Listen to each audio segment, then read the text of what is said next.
Hello viewers, welcome to my channel Raza homeopathy.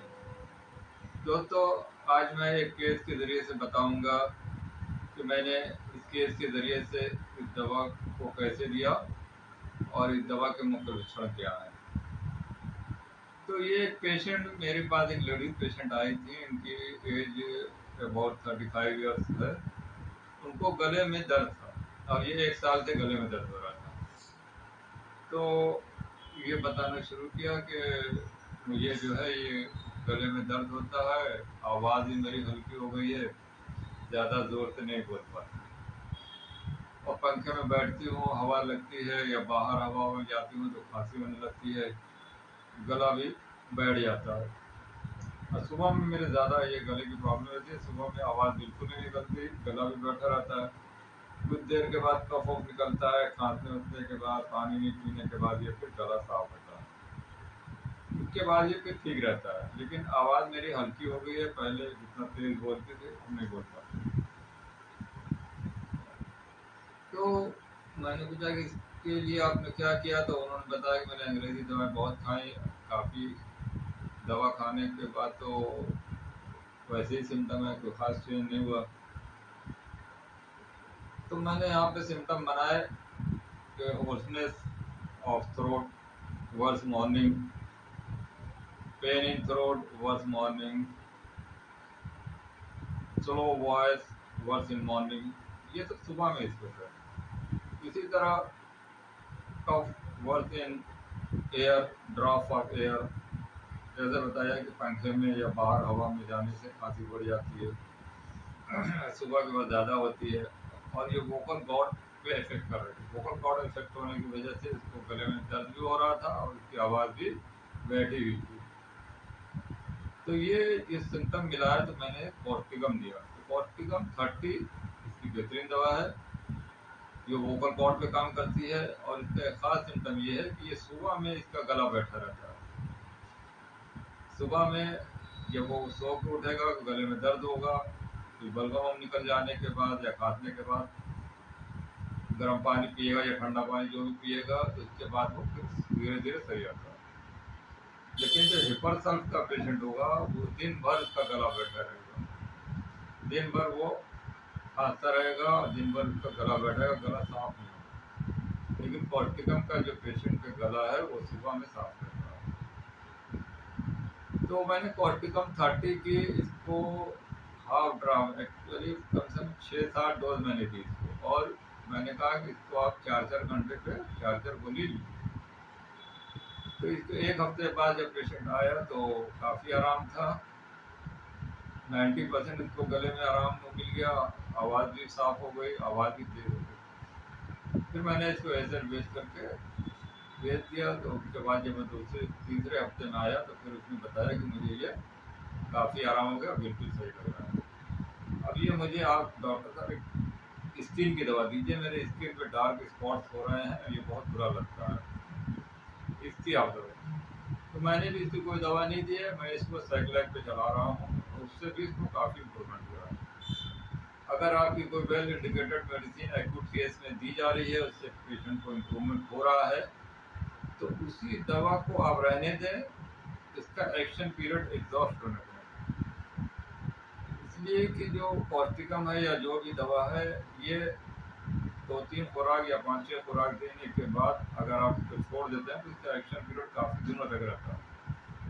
तो जिस बीमारी के लिए दवा दी है आपने वो तो ठीक होगी, लेकिन जो बीमारी उसने नहीं बताई है या बाद में बता रहा है तो वो उसकी भी ठीक करेगी। तो इसलिए आप वहाँ पे साइक्लाइट चलाते हैं।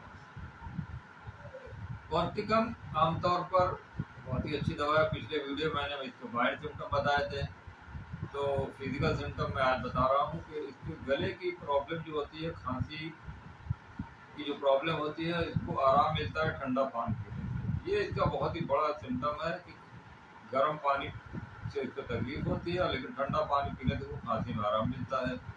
लेकिन इसको ड्राफ्ट ऑफ एयर, हवा जहाँ तेज चलती है, जैसे पंखे की हवा तेज चल रही है या फर्राटा पंखा सामने से तेज हवा लग रही है या कूलर की हवा तेज लग रही है या बाहर हवा आंधी चल रही है, तो वहाँ इसकी दिक्कत बढ़ जाती है, इसको खांसी होने लगेगी। इसलिए कॉर्टिकम का पेशेंट हमेशा गले में मफलर या कपड़ा लपेटे रहता है, तो गले में हवा लगती है तो उसको खांसी होने लगती है। तो वोकल कॉर्ड इसका बहुत जल्दी इफेक्ट करता है, जो लैरिंग्स हो, लैरिंजाइटिस हो, चाहे फारिंजाइटिस हो। तो ये गले के लिए बेहतरीन दवा है। अगर ये लैरिंग्स में, वोकल कॉर्ड में इसको दर्द है और सुबह में इसको ज़्यादा होता है, दिन भर इतना नहीं रहता, या उसमें गला बैठा रहता है, सुबह में दिन भर सही रहता है, तो पब्लिक स्पीकर हैं या सिंगर हैं जिनका ज़्यादा बोलने का काम है, अगर उनको ये सिम्टम मैच करता है तो उनको भी आप दे सकते हैं। तो ये वोकल कॉर्ड के सूजन को काटता है। लैरिंग्स में अगर इरिटेशन हो रहा है, खांसी हो रही है, तो वहाँ पर ये बेहतरीन काम करती है। इसके अलावा कॉर्टिकम जो है पैरालिसिस की बेहतरीन दवा है। अगर किसी को पैरालिसिस अटैक हो गया है अचानक और राइट साइड में हो गया है, लेकिन ये ड्रॉप ऑफ एयर, अगर हाथों का झोंका बहुत तेज लग गया, या आप बाइक से जा रहे हैं या स्कूटी से जा रहे हैं, या कार में आप बैठे हुए हैं, खिड़की खुली हुई है, ट्रेन में जा रहे हैं, खिड़की खुली, उसकी हवा अगर आपके चेहरे पे या बॉडी पे कहीं भी आ रही है, तो उसका वन साइड आपका जो है पैरालाइज हो जाएगा। लेकिन कॉर्टिकम का पूरा पार्ट कम होता है, सिंगल पार्ट में अगर इफेक्ट ज़्यादा है तो वहाँ पर ज़्यादा पैरालाइसिस निकालता है। अगर चेहरे पे है एक, तो वन साइड में चेहरे पे पैरालाइसिस होगी, या आँख में है तो वहाँ हो सकता है, जबान पे है, तो वन साइडेड पैरालाइसिस। और एक पार्ट्स में अगर पैरालाइसिस हो रहा है और due to drop of air, हवा का तेज झोंका जहाँ लग रहा हो, चाहे वो ठंडी हवा हो चाहे गर्म हो,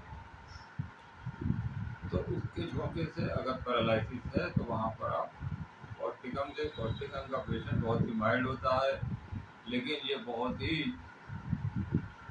हेल्पिंग नेचर का होता है। केयर्स एंड वरी बहुत ज़्यादा फैमिली की, पेरेंट्स की और अपने फ्रेंड्स की, समाज में ये गलत बात बर्दाश्त नहीं कर सकता, लेकिन ये गलत तरीक़ा से इसको रिवॉर्ड नहीं करता, ये ऑथोराइज पर्सन के पास जाके इसकी कंप्लेन करता है। तो ये कानूनी तरीके से लड़ाई लड़ता है। बरतौल में क्या होता है कि वो लड़ाई झगड़ा करेगा बंदूक गोली, और इसके ज़रिए से वो चाहता है कि मैं अपनी ताकत के ज़रिए से इंसाफ करूं, लेकिन कॉर्टिकम का जो इंसाफ होगा वो कानूनी तरीके से होगा, ऑथराइज के पास जाएगा, वहाँ कंप्लेन। तो ये कॉर्टिकम का मेन सिम्टम है। कॉर्टिकम के जो बच्चे होंगे वो भी इस तरह के सिम्टम बताएंगे कि उनको खांसी होती है, हवा से लगती है, या वो बच्चा जो है बहुत ही हेल्पिंग नेचर का है, या जानवर से जिसको बहुत प्यार है, किसी के ऊपर अत्याचार होता है, कोई माँ बाप अगर झगड़ा कर रहे हैं, माँ बाप बच्चे को मार रहे हैं, तो ये बच्चे को बचाएगा कि इसको बच्चे को न मारो, या किसी के ऊपर अत्याचार हो रहा है तो वो बच्चा वहाँ जाकर जरूर बोलेगा। तो ये बहुत ही हेल्पिंग नेचर के बच्चे भी होते हैं। तो इस सिम्टम पर भी आप दवा दे सकते हैं, लेकिन जो मेन सिम्टम मैंने बता दिया उस सिम्टम पे आप जरूर दें, तो इसका रिजल्ट बेहतरीन आता है। तो ये एक छोटा सा केस था और छोटी सिम्टम, ज़्यादा मैंने लॉन्ग में नहीं बताया। उम्मीद है ये वीडियो पसंद आया होगा। पसंद आया हो तो वीडियो को लाइक करें, शेयर करें, और जिन लोगों ने चैनल को सब्सक्राइब किया तो प्लीज़ सब्सक्राइब करें। Okay, thank you, we happy.